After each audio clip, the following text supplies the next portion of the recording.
¿Qué tal? ¿Cómo le va? Muy buenas noches. Bienvenidos a esta edición de Al fin y al cabo por Canal C de Cablevisión. Esta noche vamos a tener un programa muy particular porque el disparador va a ser este libro. La década ganada, la evaluando el legado del kirchnerismo. Es decir, un trabajo que ha realizado concretamente la gente de la Universidad Católica de Córdoba, el doctorado en Política y Gobierno de la Facultad de Ciencia Política y Relaciones Internacionales, y que va a ser interesante porque precisamente en estos días se está discutiendo el legado del kirchnerismo. Es decir, ¿quién es el que lo asume? ¿Y quién asume concretamente el rol de establecer o no si ha sido una década ganada, con los pros y los contras que precisamente ha tenido la economía en el periodo kirchnerista? Van a estar con nosotros sus editores, Carlos Gervasoni, que es doctor en Ciencia Política en la Universidad de Notre Dame, y el doctor Marcelo Nazareno, doctor en Ciencias Sociales y director además del doctorado en Política en la Universidad Católica de Córdoba. Posteriormente, Ramiro Sosa Navarro va a analizar concretamente cuál es el saldo económico del Gobierno Nacional. Y vamos a finalizar con Pablo Riveri y Néstor Pérez analizando la política, concretamente si existe un legado político del kirchnerismo desde el punto de vista ideológico. Vamos a los auspicios y cuando regresemos, los editores de este libro que va a llamar mucho la atención y va a dar mucho que hablar.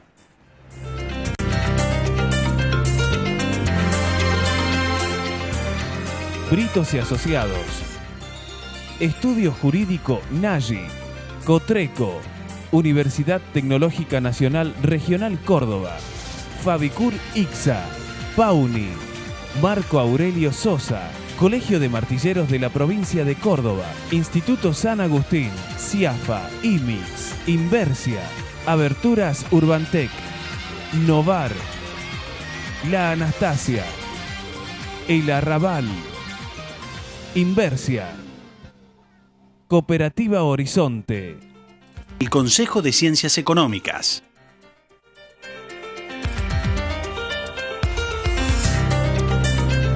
Yo mencionaba a Marcelo Nazareno como uno de los editores, no, es Enrique Perusotti, uno de los editores que es de la Universidad de Itela, que junto con Carlos Gervasoni, que nos acompaña, y Marcelo Nazareno, que es uno de los presentadores del libro, vamos a dialogar sobre este tema. Carlos, Marcelo, gracias por venir. Gracias a vos ¿Cuál por es la el invitación? objetivo de esta década ganada en signo de interrogante y evaluando el legado kirchnerista? Mira, esto surge de una inquietud de Enrique y yo y muchos otros académicos. Me parece que no estamos cómodos con los diagnósticos blancos o negros, ¿no?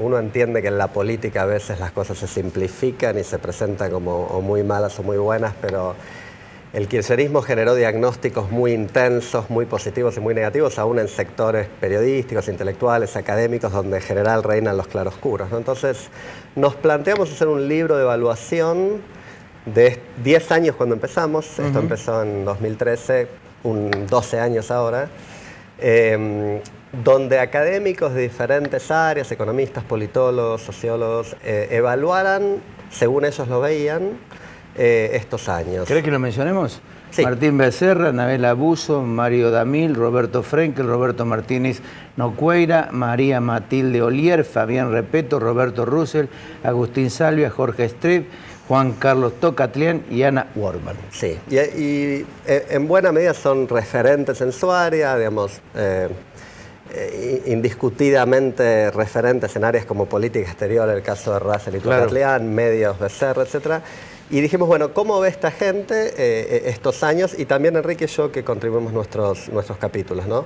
Y como nosotros esperábamos, y era un poco el espíritu de la cosa, no surge un diagnóstico que uno pueda decir, bueno, acá está todo bien, está todo mal. Surgen claroscuros, surgen diferencias entre diferentes momentos del kirchnerismo. Para dar un ejemplo que me parece interesante, vos hablabas de economía, Damil y Frenkel, que son dos economistas de referencia en la Argentina, escriben un capítulo diciendo, acá no hay una década kirchnerista, hay dos lustros muy diferentes. Está el lustro del 2002, Duhalde, hasta el final de Kirchner, 2007. que lo ven como un periodo, y el lustro siguiente, que es muy diferente macroeconómicamente. Entonces, uno empieza a ver sutilezas, diferencias. Muchas de las cosas que uno asocia hoy como simbólicamente con el kirchnerismo son más vale tardías, cosas como la asignación universal por hijo o la ley de medios, no surgen en el 2003 o 2004, digamos. Entonces, No, parten, creo, del 2009, cuando Kirchner pierde la elección en la provincia de Buenos Aires. Ocupar nuevamente el centro de la escena que había quedado debilitado concretamente. Muchas de esas cosas surgen exactamente en ese momento. También otras interpretaciones que surgen cuando el kirchnerismo logra afianzarse en el poder. Votos, claro. Pero en todo caso, lo que no hay es un diagnóstico desde ya de todo bien, todo mal. Insisto, creo que Enrique y yo y todos los autores de este libro nos sentíamos incómodos con la militancia a favor o en contra en el campo intelectual. Porque el campo intelectual inevitablemente ve fortalezas y debilidades. Creo que era David Viñas que decía que no hay tal cosa como un intelectual oficialista, porque el intelectual siempre tiene algo para criticar y algo y entonces, con la mayor honestidad intelectual que pudimos y con una gran diversidad en disciplinas y en ideologías, hay un balance de cosas mejores y peores, ¿no? En ese balance, ¿qué rol juega la democracia kirchnerista, Marcelo? Bueno, en realidad, antes de responder a tu pregunta, yo quería hacer una valoración general de texto y de algún modo plantear por qué para nosotros es tan importante presentar este libro es muy acá importante. en Córdoba. Muy importante. Porque creemos que es un libro, para decirlo de algún modo, muy necesario en este momento. A mí me llama la atención que, contrariamente a lo que sucedió en la década del 90, donde hubo una serie muy importante de numerosas valoraciones del campo intelectual sobre lo que significó el menemismo, incluso desde sus primeros años, en el caso del kirchnerismo eso no ha sido así. Son relativamente pocos, de hecho uno podría decir son pocos los trabajos como este que hacen una evaluación académicamente rigurosa, pero que pretende tener cierta penetración en la discusión social y política, que dan cuenta de una década que, más allá de la discusión sobre si hay continuidades o rupturas con respecto a la década del 90, es una década que tiene particularidades importantes. Y como decía Carlos, lo que tenemos hoy es una discusión muy sesgada por posiciones a favor y en contra, y lo que vemos es que hace falta una mirada que, desde cierta rigurosidad analítica, de cierta rigurosidad empírica, a una evaluación un poco más y que contribuya a ese debate. Me quedé pensando en lo que decía Carlos con respecto a la intelectualidad. Es decir, no existe una intelectualidad militante porque, si no, lo contrario, no es que se acaba la intelectualidad, sino que, de lo contrario, a veces tiende a confundir. Digo, ¿cómo ven Carta Abierta? Es parte de esta crítica que hacía Carlos y que mencionaba precisamente a David Viñas como uno de los interlocutores válidos para... Carlos. No, te doy, dado que yo hice el comentario, tomo el guante. No, digamos, yo personalmente no sé si voy a representar a cada uno de los autores, pero tengo una posición muy clara en esto, que es que los intelectuales en general reivindicamos la independencia y la capacidad de crítica, y les tratamos de enseñar a nuestros alumnos de que la crítica filosófica, moral, pero también empírica, los argumentos que el poder hace, cualquier tipo de poder, tienen que ser sometidos al pensamiento crítico, ¿no? Claro. Entonces, yo, digamos, no admito... Perdón, Carlos, sucede que ese pensamiento crítico hoy en la Argentina divide. Divide, pero digamos, lo que quiero decir es con el kirchnerismo o con cualquier otro, porque también hubo intelectuales poco críticos de otros gobiernos del pasado. El kirchnerismo generó más de esto, ¿no? Pero no es la primera vez que ocurre. Digamos, yo no veo la posibilidad de que, para poner un ejemplo, frente a la situación INDEC, para poner algo que es una crítica que en general se comparte al kirchnerismo, ¿no? Sí. Yo no veo que un intelectual, un politólogo, un cientista social que necesita de los datos y que el Estado necesita de los datos para hacer buenas políticas públicas, frente a la destrucción deliberada de una oficina estadística, se pueda callar la boca, digamos. Claro. La militancia exige eso. La definición de militante es ser un militar, es ser una persona que cumple órdenes. Y yo entiendo que puede haber militantes desde ya, pero la intelectualidad y la militancia no se llevan bien, ¿no? ¿Cuáles son los rasgos económicos que rescatan ustedes, digamos, de los pensadores, Frenkel, Damir, por ejemplo, en el sentido de 2002, 2007, 2008, 2011, de 2011, 2015? Hay una... ellos hablan de 2 lustros porque, digamos, son bastante elogiosos de los primeros años de Kirchner. De Néstor Kirchner. Exacto, con un modelo económico de relativamente baja inflación, alto crecimiento, los famosos superávits gemelos. una política monetaria y fiscal moderada y bastante críticos del 2008 para acá. En términos de, ellos en general tienen una posición favorable a un tipo de cambio competitivo, el tipo de cambio se fue sobrevaluando en esos años, la inflación creció, apareció lo del INDEC en el 2007, entonces ellos ven como dos regímenes macroeconómicos muy diferentes al interior del kirchnerismo, ¿no? Y esto, insisto, ¿no? Me parece que a veces el discurso político y el discurso académico hacen un lindo contraste, porque desde el punto de vista del discurso político en general aceptamos la idea de una unidad, claro, del kirchnerismo, hasta nosotros desde el título. Pero el intelectual, Becerra hace lo mismo con los medios, Becerra ve dos periodos diferentes. Martín Becerra, ¿cómo evalúa los medios dentro del kirchnerismo? Bueno, él hace una evaluación que a mí me parece extremadamente interesante porque, bueno, en línea con el resto de los trabajos, ¿no?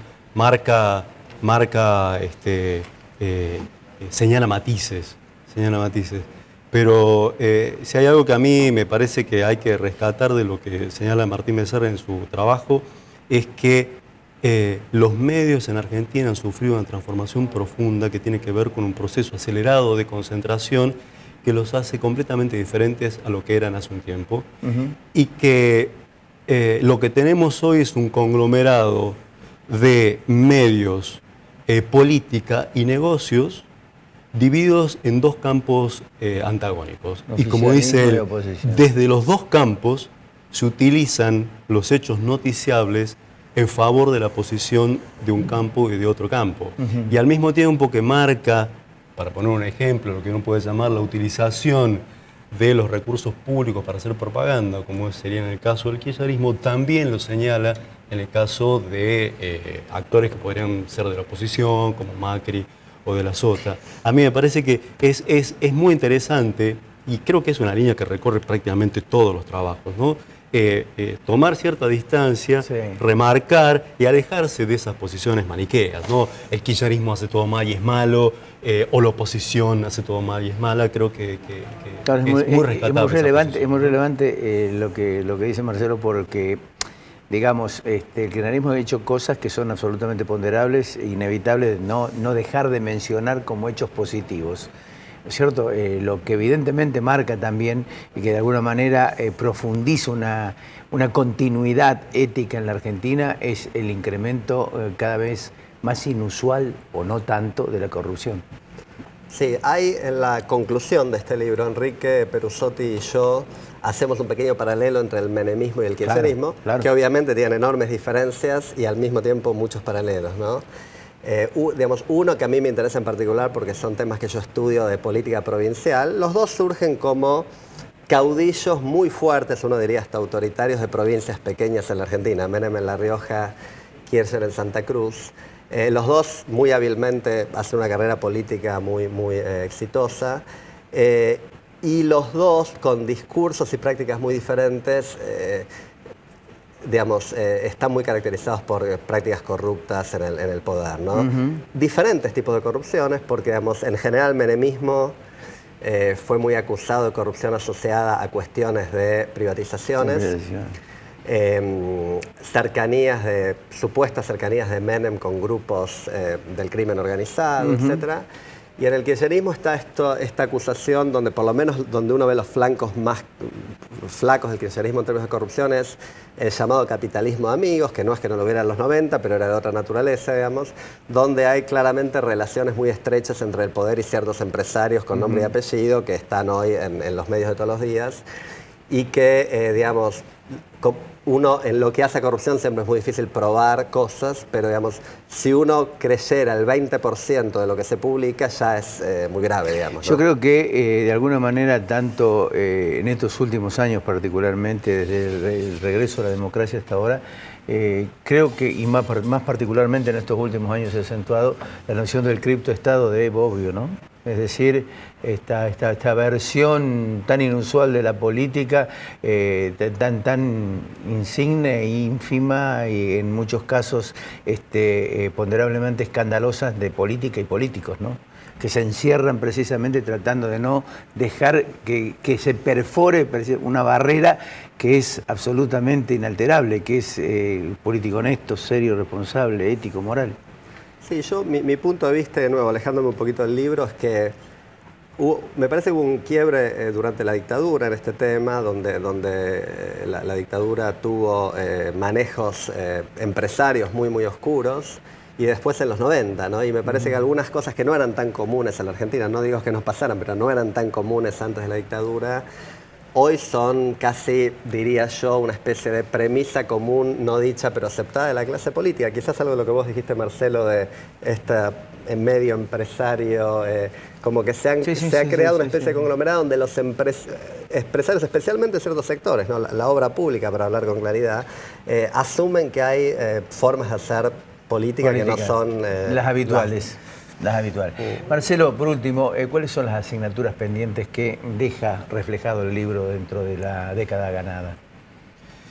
Bueno, yo creo que deja señaladas muchas asignaturas pendientes, creo que marca también muchos logros, dependiendo de cada uno de los artículos, pero creo que en general se rescata